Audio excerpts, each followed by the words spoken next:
Mother is just like you. Are you so concerned about your children that you are even right then thinking where they are? Amen. Are you a mother when your children do wrong? Do you chasten them? But mothers, God gave you to keep the home. I read a poem the other day about a mother. It said before any school started, teaching started on the knee of the mother.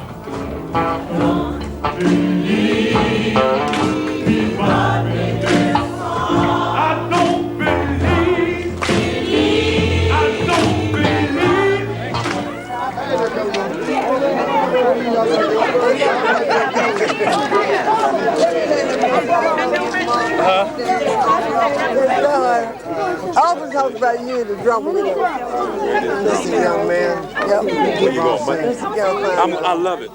I love it. Very moved. That's my son. He's something.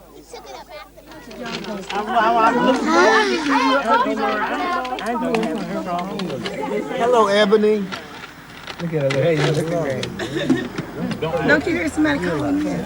Because I've been down in the South. It seems to be unique sweet potato biscuits.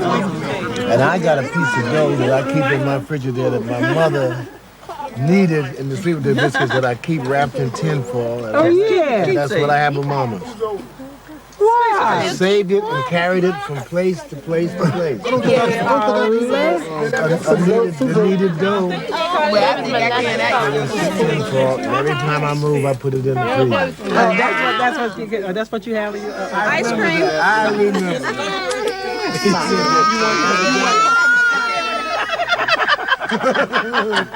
Soul country food. Soul country food. Okay, so they're soul brother after. I haven't had it. That's good now. I haven't had it. Got to know how to make it. Right. I realize I haven't had it in years. Now see, if Mama has the knack, and needless to say, I have. I knew that was like that. You got to do better. I never want to keep a job now.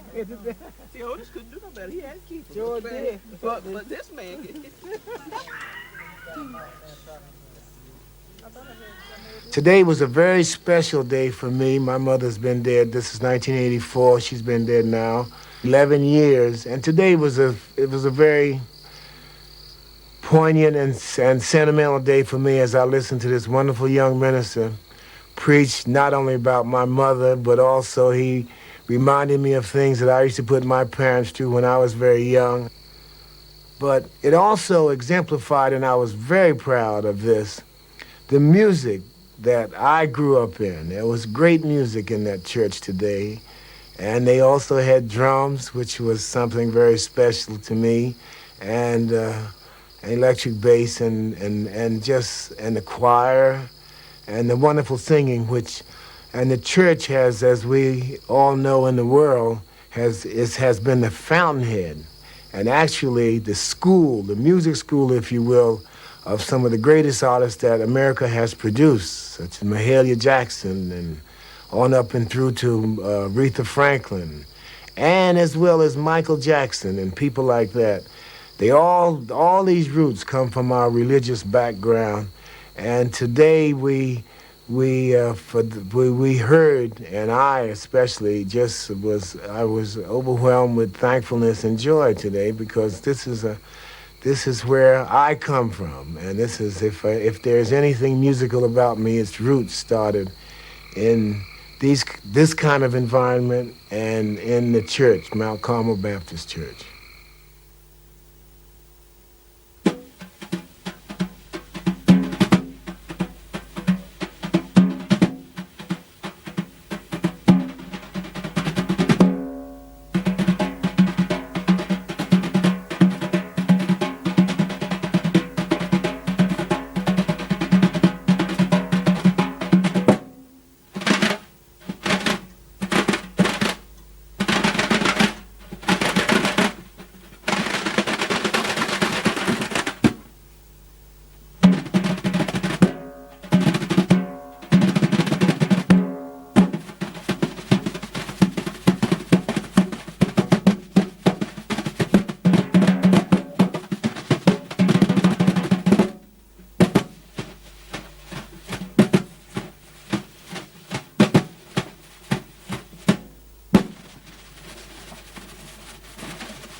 He's just one of them gifted people, you know. But that just goes to show you, you know. Right.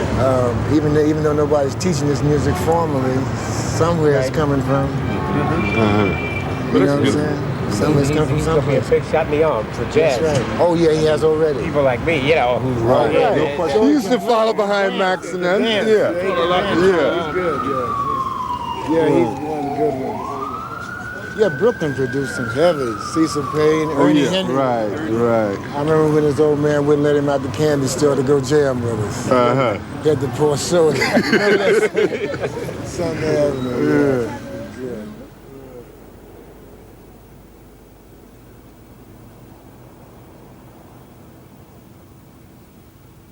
We came from Dismal Swamp when I was, 4 years old. I was born in 1924. During the height of the Depression, when the whole world went down. You kept moving because people didn't have jobs and they couldn't afford to pay the rent. So you may come home from school and all of your family's furniture's on the sidewalk. It's here. It was here, right here.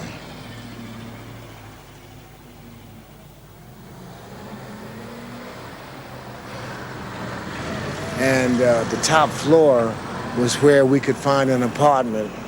There was a piano there. And one of the relatives was my aunt, who was a church pianist from Carmel Baptist Church in North Carolina. Aunt Clocky Hinton was her name. She taught the fundamentals of piano, scales and how to play, read church music and things like that.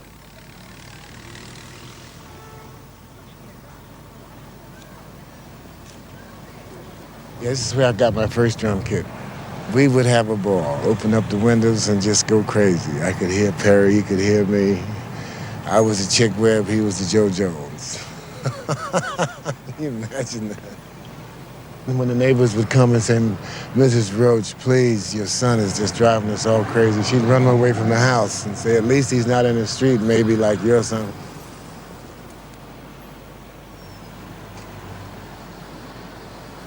Storefront churches, incidentally, would have services or meetings. They were more like meetings and services every night. It was the street block's meeting ground where people could say, I can't pay my electric bill, or I can't pay my rent.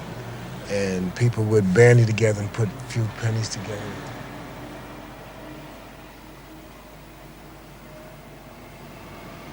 One block you'd have 2 bars, a funeral parlor, 1 liquor store, 3 or 4 storefront churches, and maybe even a large church, block after block after block after block.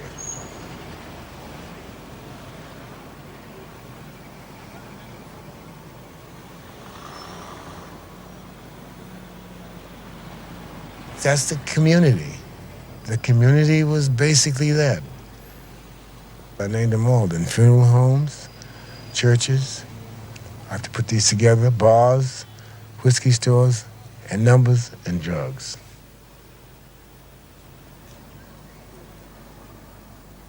Black leadership came out of the church, and black musicianship came out of the church.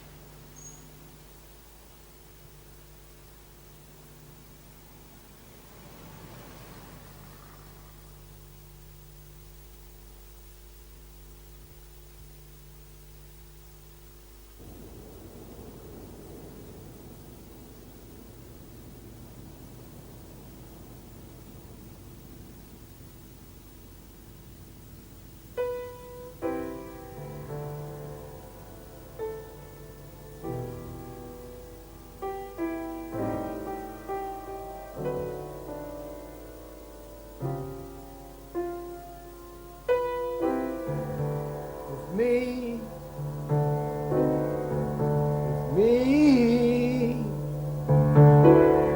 it's me, oh Lord, standing in the need of prayer.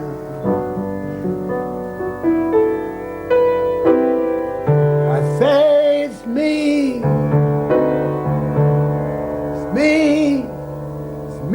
oh Lord,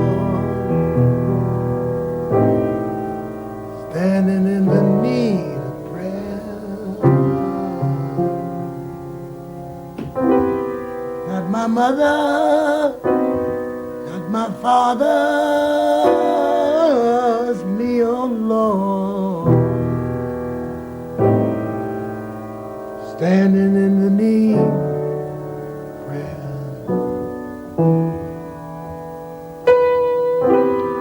Not my sister, nor my brother, it's me, oh Lord, standing in the need of prayer. It's me,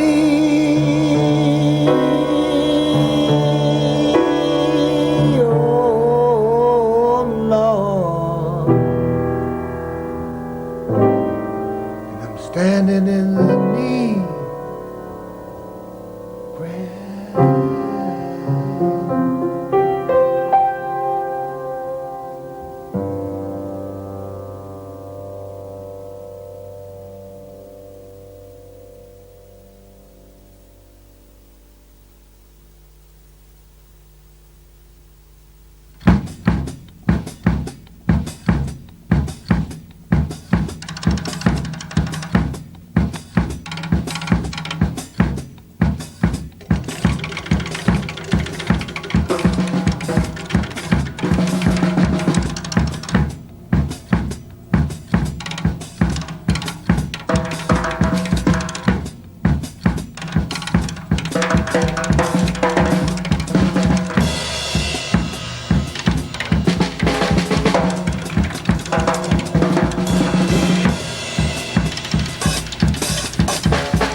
I guess Mr. Ellington said, listen, do you know anybody who can read the show?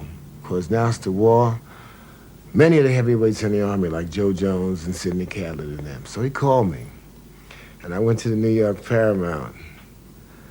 And I was just so overwhelmed with the pageantry. And then I met Mr. Ellington, who was very cordial. And then he sent me down with the ballet to in the New York Paramount, the stage was built so that when the band hit, it rose up to the audience. It came up like this.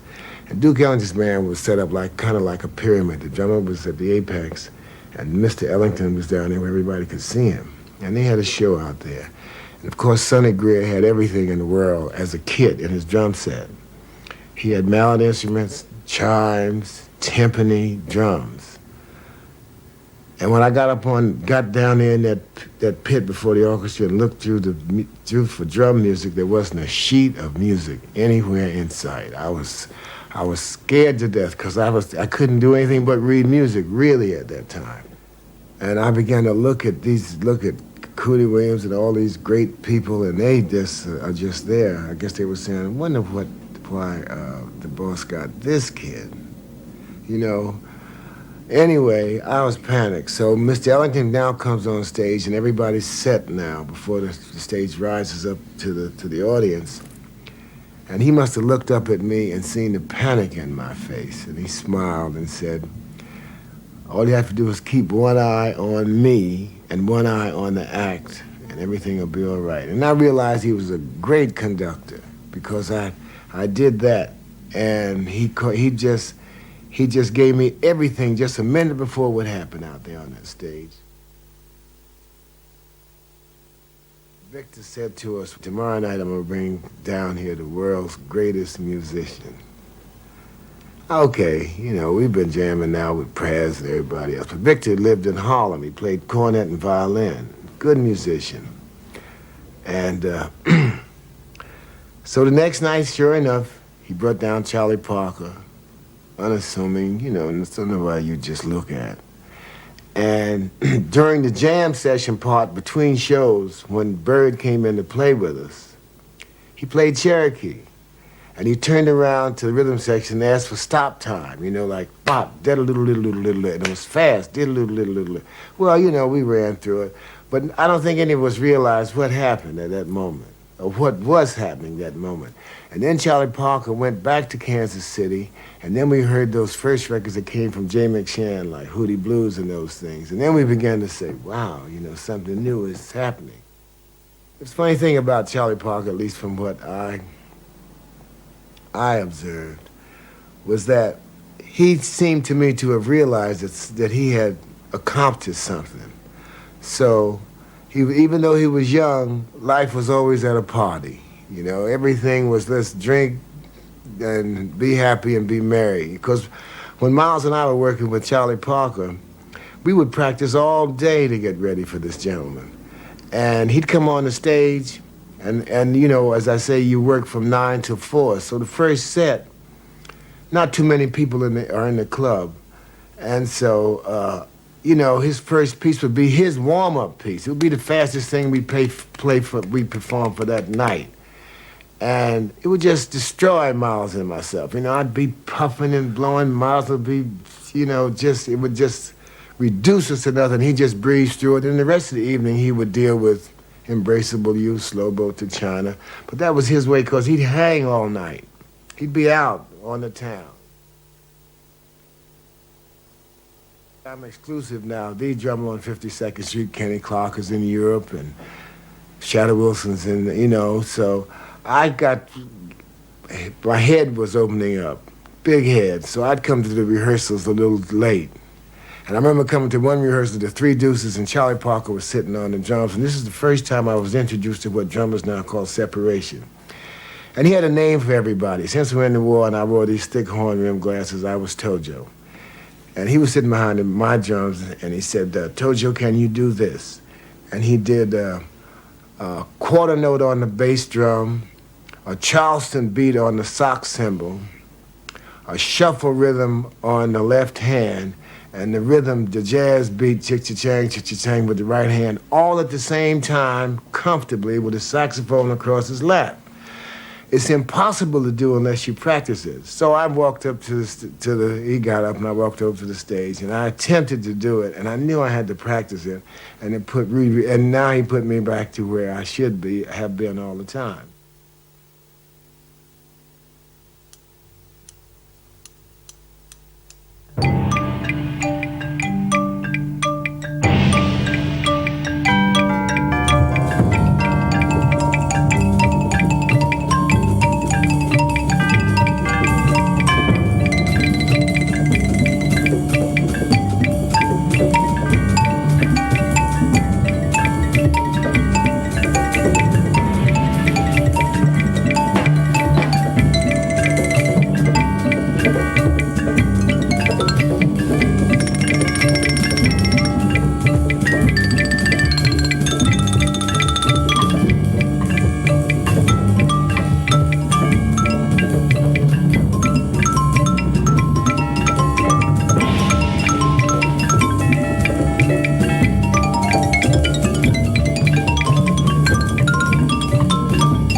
landlords have forced thousands and thousands of our people out in the street. It's not an accident that the landlords have turned off the heat in the winter and our senior citizens have frozen to death. That's not an accident. The crime is they're trying to drive us out of Harlem because the real estate that we stand on is too expensive for poor Negroes to be on. But our answer to this question has to be one unified block that's clear around the question. I still have a dream. It is a dream deeply rooted in the American dream.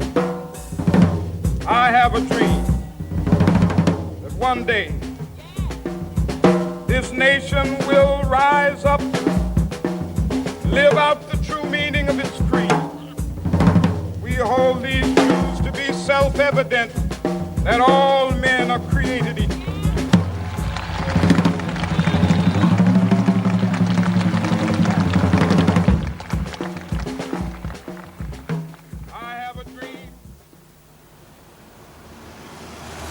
You go to school and you look in the dictionary and you look up the definition, black, stain, evil. Then they give you examples. Say it was a black night, that means foreboding.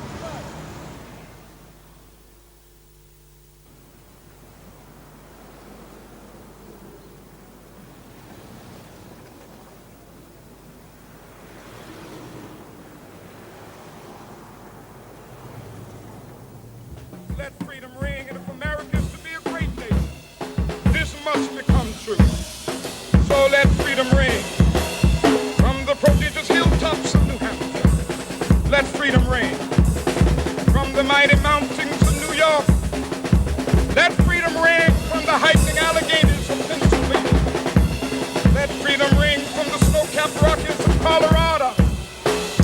Let freedom ring from the curvaceous slopes of California.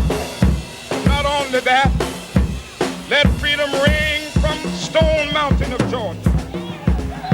Let freedom ring from Lookout Mountain of Tennessee. Let freedom ring from every hill and molehill of Mississippi, from every mountainside. Let freedom ring, and when this happens,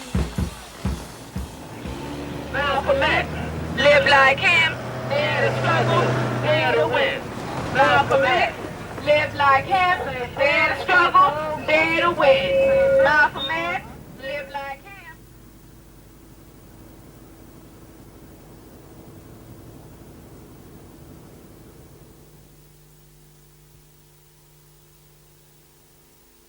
I'm wondering what sorts of things you think about, like what do you say when you're drumming? What's going on in your head in the middle of the jazz? we will be able to speed up that day when all of God's children, black men and white men, Jews and Gentiles, Protestants and Catholics, will be able to join hands and sing in the words of the old Negro spiritual. Free at last, free at last. Thank God Almighty, we are free at last.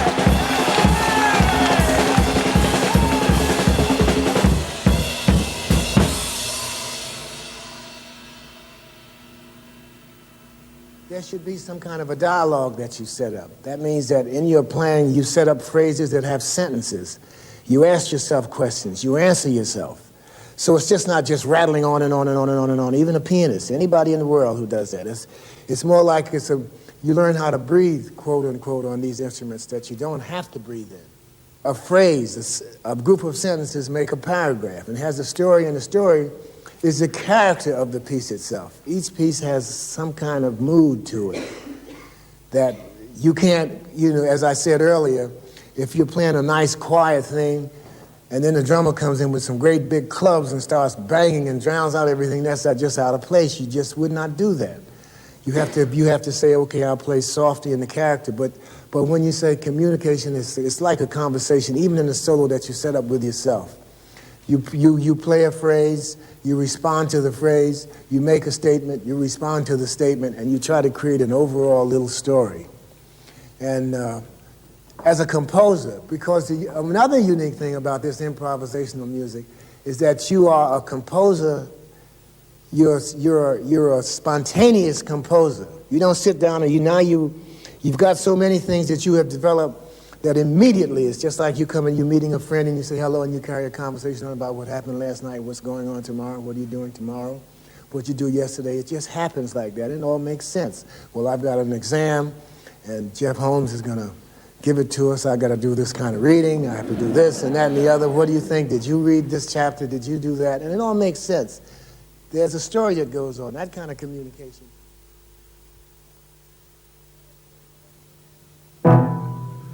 There was a man of double deed,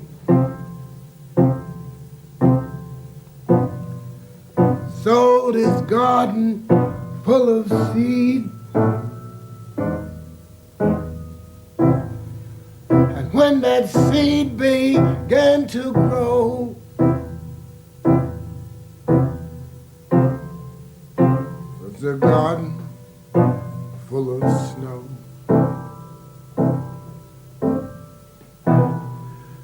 When that snow began to melt, it was like a ship without a belt. And when that ship began to sail, it was like a bird without a tail.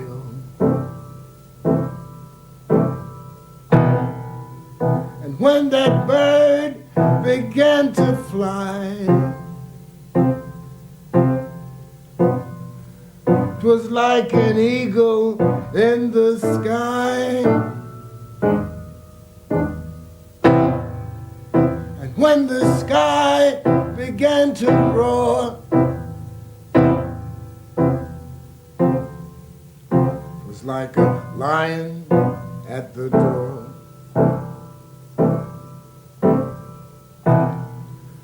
When the door began to crack, 'twas like a stick across my back. And when my back began to smart,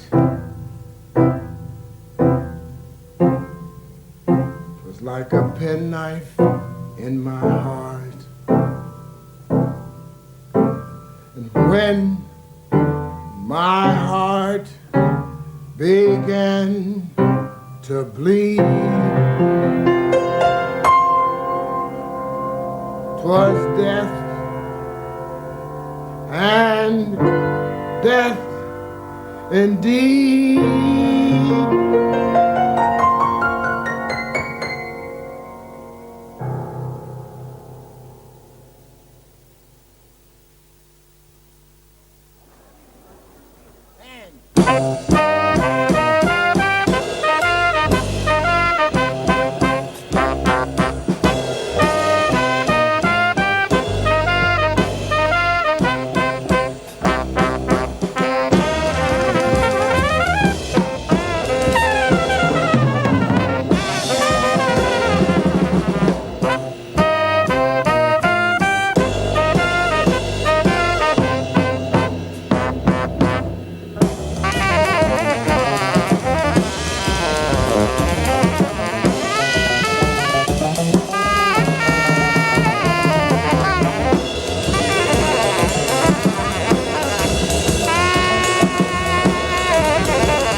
everybody. Ready?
I was invited to do the score for a film called The Black Sun.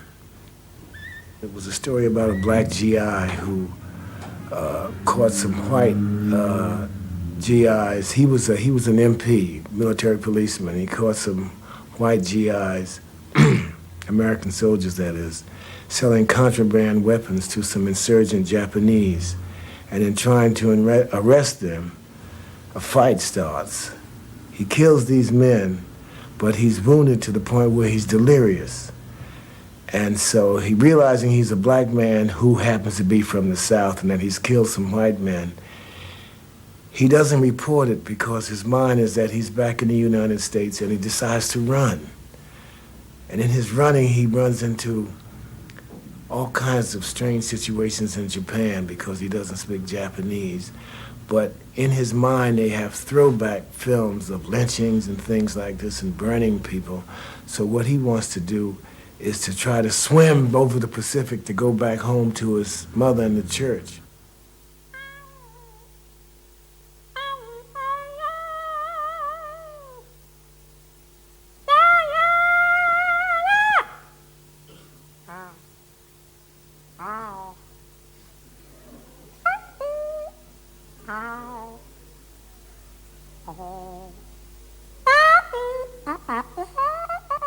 They take on different characters and different personalities. This piece has now grown to be a piece what I like to call for a traveling musician who is going from city to city and from town to town, and he wants to have a little sport once in a while. And so he meets ladies, or if it's in the case of a woman, she meets some gentlemen, and just for the moment, let's have a little fun because I've got to go to the next city. And so it's taken on that kind of meaning now.